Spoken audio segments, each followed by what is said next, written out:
Welcome to My Block Piecer. One of the things that My Block Piecer does that is just a wonderful and uniquely patented process is it allows us to select a quilt block and build that block in the hoop. Let me show you how it works.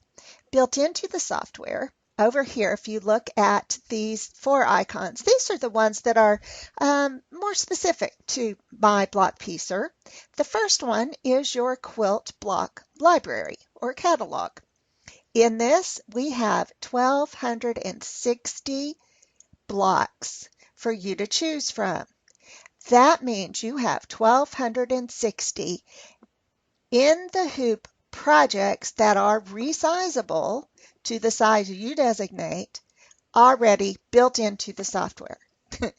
I love that. Now, let me show you how it works very simply. I'm going to come up here to Basic and just pick a basic block, such as this nested triangles. When I select it, it's highlighted. Down here at the bottom is the size, and I'm talking about the finished size. That is the only size I am concerned with, especially at this point, the finished size of that block. And here's some options, but I also have a custom option. And I could make that, if I want this to be 6.25 inches, I can do that and just click OK. Now, the block is displayed on my design page where all of the magic happens. And if I come over here to the right-hand side to my transform key and click, you'll see it's 6.25 inches. So it's perfect. It's exactly the size I want, and I didn't have to measure anything. I just had to know what my finished size should be. Now, to create my In the Hoop project, we have a help tool that we use. With the entire block still selected, I'm going to jump up here to my workflow tool in the top left-hand corner of the screen.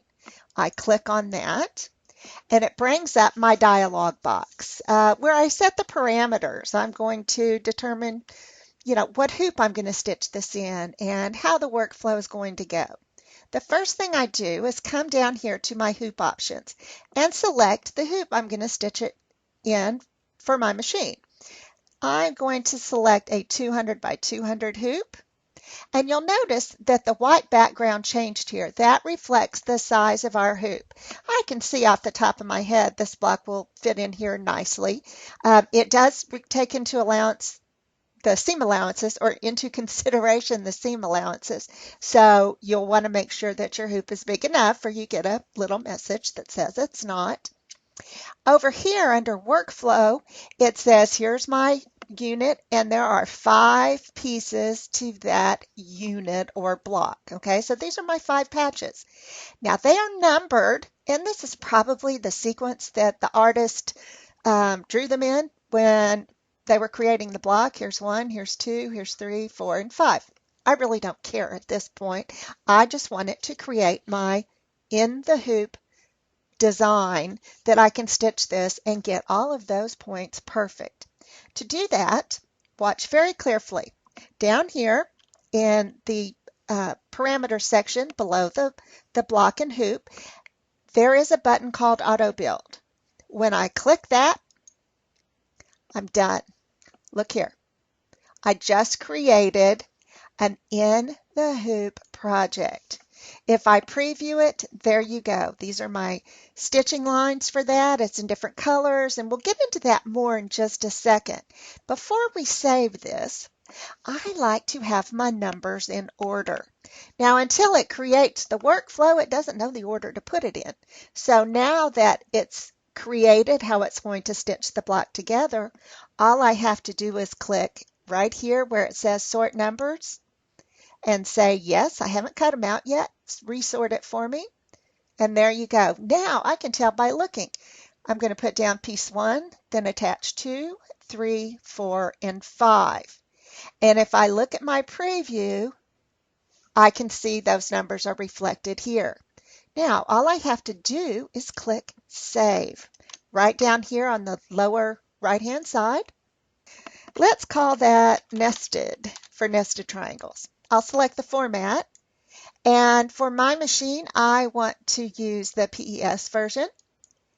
And when I click Save, here's what happens. It creates a folder for me called Nested in my Designs folder that I can get to through my library under Dime in the C directory. And here's my design, Nested, and that's my PES file. Then Artwork, which is my C2S. This is my original file that was resized, recall. And if I had added fabrics to it, it would save that information. So if I need to go back and redo something to the original, I have it. This is the PDF. Now, let me open that for you real quick onto the screen. And with our PDF, if you look at it, it's going to tell you the name of the file, the hoop that you selected, in case you've forgotten, and then a picture of your block with it properly numbered. Here is your nested 001. That's your design file, and it's just one unit. And finally, page 3, this is your step-by-step instructions for putting this block together. So each time you create an In the Hoop project, it creates a step-by-step instruction sheet. My first color, blue, is where it stitches out the outlines of all of my patches and numbers it so I know which one goes first, second, and third. The second one is green, and it says right side up tacking stitch for fabric 1. I'm going to lay the first patch right side up, and it's going to tack it down. Then right side together, the folding stitch for fabric 2.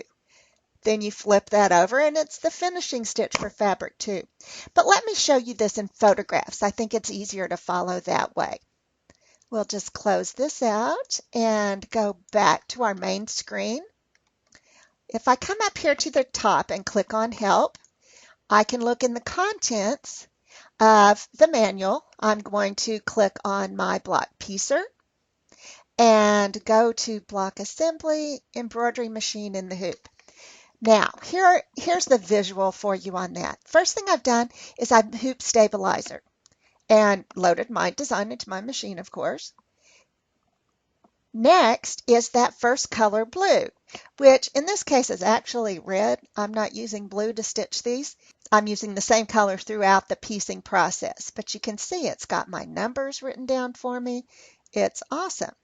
Then this would have been the green color, which is color number 2. It says to lay the first patch right side up and click stitch in color number 2.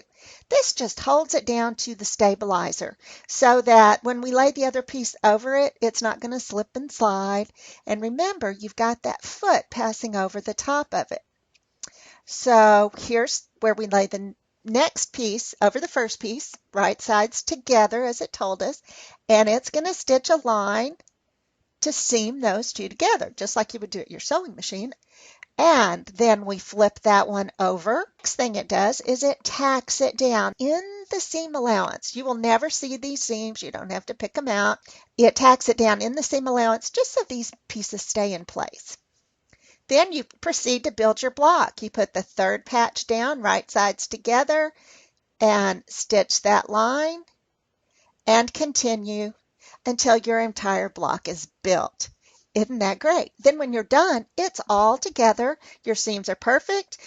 Your points are perfect, which is really the main thing here. You've got it all done in no time.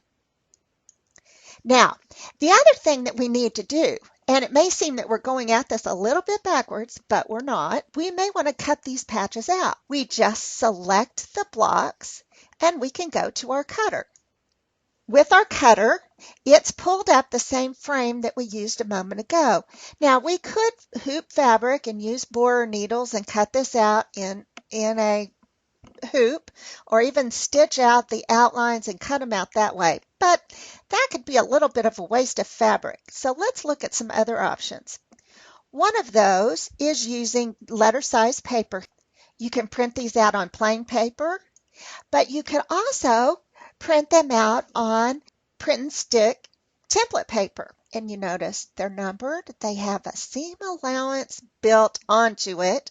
I'll just trim them out, stick them to my fabric, and use my rotary cutter to cut on these lines. Makes it very simple, and again, I haven't measured anything. It's automatically included a 1/4 inch seam allowance, and if you want to change that, you can. It's right down here at the bottom. It gives me enough patches for one repeat of this design, and it will save in a PDF format when I go to save this, so I can just print out my templates and I'm good to go. If I don't want to print out templates, and I happen to have a cutter, such as the Silhouette or the Scan and Cut or any other cutter that's out there, they all work in a very similar way. I can select my cutting mat, and this time I'm going to select the larger mat. So I only have to do one pass on here and one pass on the turquoise. But you know what? Since I'm cutting these out automatically through my cutting machine, I'm going to change the number of repeats. Here's my repeat option right here to 4 because I want to make 4 of these blocks. So I click the number 4 there and click apply.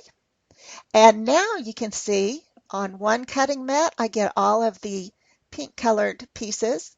And on the other one, the second pass through, I get all of my turquoise triangles to make 4 repetitions of this block. Isn't that great? And when I go to save it, I am going to save it. I can name it nested, whatever I choose, and save it in the format for my Scan and Cut right here, FCM, or my Silhouette, which is SVG. That is the process in a nutshell. So let me close out of here. One other option I have on here that we didn't go through, and you could do this at any point in time in the process, is to audition fabrics for this block. Let's say I'm going to select these 2 pink colored patches and go to my fabrics library. I'll click to select that. We have all of these different batik textile collections. And look at this library of Moda fabrics. All of these, good night monkey, that's so cute, come with the software. You can certainly find different colorways, different fabrics. Look on the salvage edge. You can search for that in here, as well as, like I did here, I added some of my own. It's very simple, and Eileen actually has a very good blog, that website, about how to add fabrics to the library. Very simply, you click add, right click, and you're good to go. Most manufacturers have at least their current fabrics up online and have pictures of them, as well as you can Google. When you look at the salvage edge, Google that, and you can probably find a picture of it with people who sell discontinued fabrics or lots of other types of fabric. You can even take a photograph or scan your own fabrics and add them here so that you can audition the colors and that for your particular design.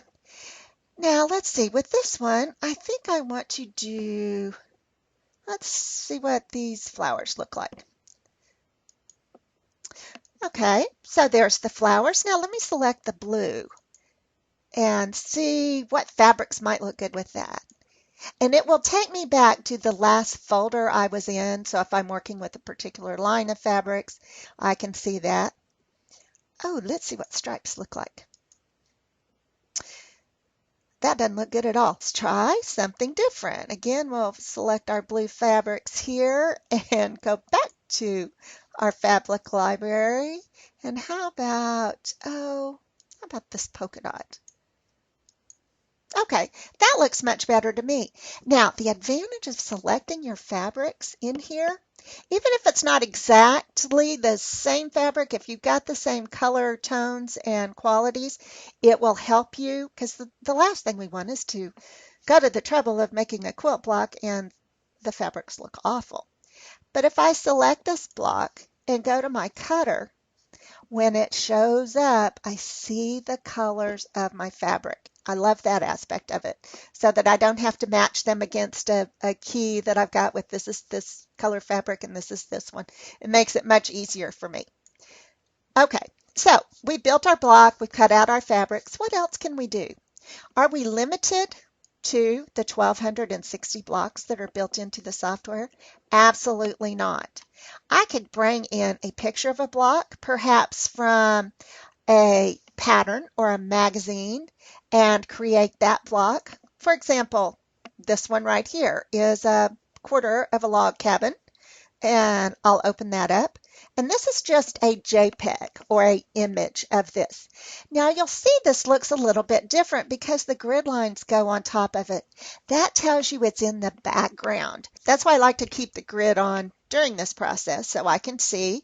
And I can at this point, because it is a backdrop, set the exact size I want this to be, which is important. I could change this to 6.5-inch block or a 12-inch block, whatever I want it to be, and it will resize it for me. Now, to create the artwork patches like we had with our nested triangle block, it's very simple. I can come up here to artwork.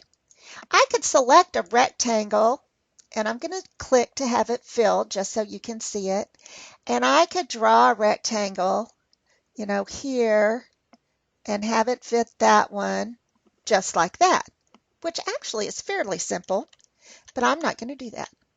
I have selected my artwork. I'm going to click on my magic wand.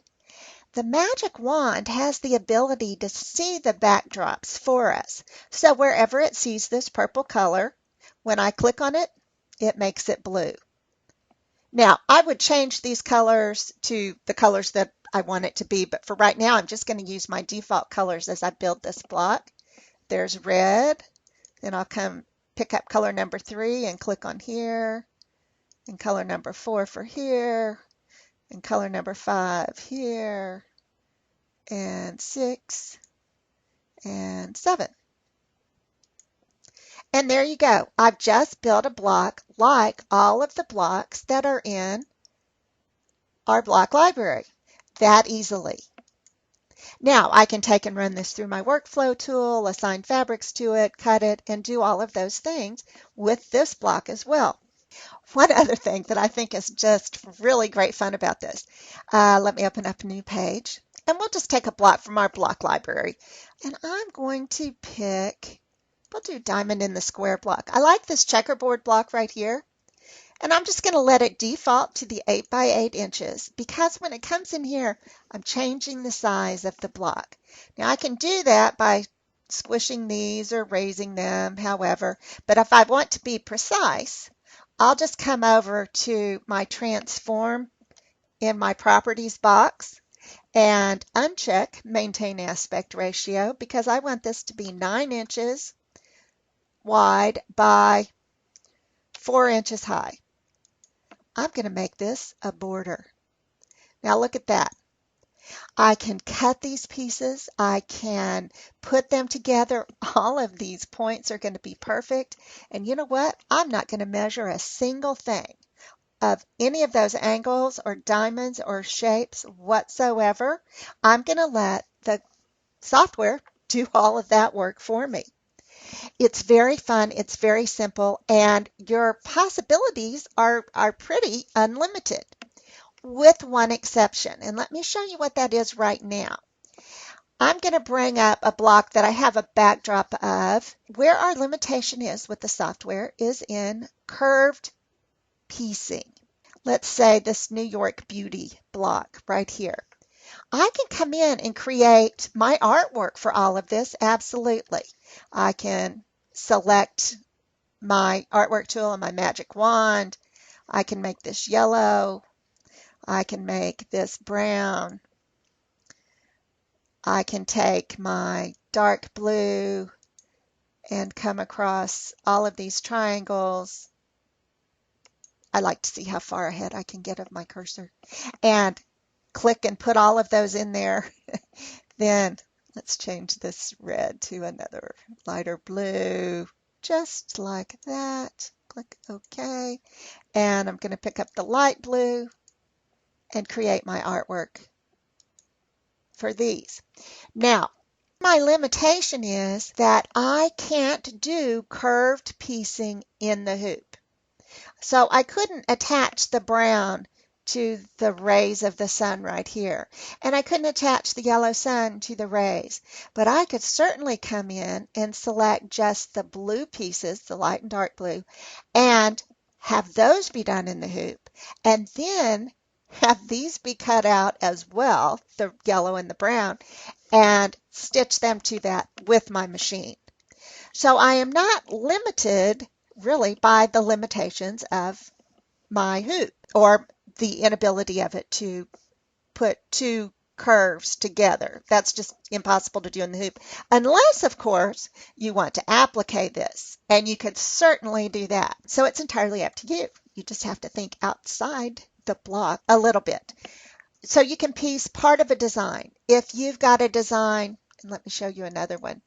In photographs here, I'm going to go to Contents and my block piecer, block assembly, and we'll do a combination.